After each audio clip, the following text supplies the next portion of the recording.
Take a look at the Bengals and the Steelers this week. The Bengals coming back against the Bears. They looked atrocious for 3 quarters, fought back here, got back in the game. You don't get bonus points or moral victories for hanging around with the Bears. Now you're going to take on the Steelers, but I have to say, is anybody high on the Steelers at this point right now? Not us, not me. That line opened up at 6.5. Take a look across the board now. 4.5, and I agree with that. When you're taking a look at the Pittsburgh Steelers, Big Ben's last year, they have to find a quarterback.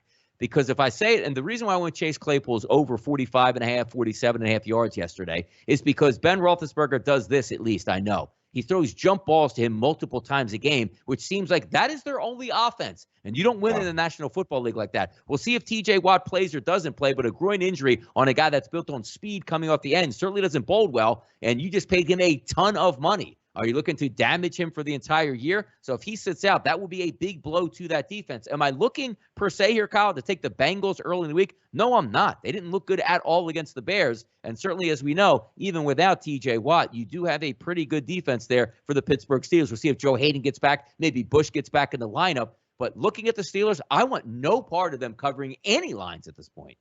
Yeah, I think both these teams are pretty disappointing. I thought Joe Burrow looked terrible yesterday. Absolutely god-awful. I know they sort of got it together late, but that didn't inspire a lot of confidence in me. That offensive line is not very good. Their defense is god-awful. Anytime Andy Dalton is lighting you up on the offensive side, you got work to do on your defense. And the Steelers, they embarrassed themselves at home, plain and simple. I thought they looked lost. I haven't had a chance to rewatch that game. I wasn't impressed with their week 1 win over Buffalo either. Neither one of us were. We both talked about it. They should have been, the Bills should have won by 30 points in that game. It should have been 24-0 at the half.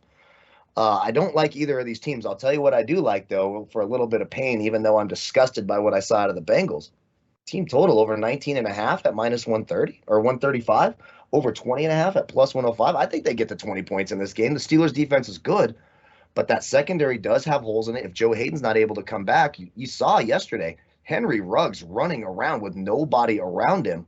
There are some holes in that secondary. No T.J. Watt to add some pressure on the quarterback. The Bengals getting to 20 points looks like a pain total this week and one that they should hit relatively easily. I don't know. You think they're going to hit that easily? Easily. Horrible last week against the Bears. I know. Both teams look horrible. But look, when I'm looking at the pain here and the way they're going to have to play this game, you're not going to run the ball up and down the field on the Steelers. But there are holes in the secondary they're going to have to throw. They got weapons. Higgins, if T. Higgins can hold on to the football and not fumble it every time he catches the damn ball, that would be helpful. And Chase, Boyd. I think the Bengals getting to over 19.5 just it makes a lot. Even if they play like crap, they get to 20. They did it yesterday. They were god awful, had nothing going on. Were able to get around that number.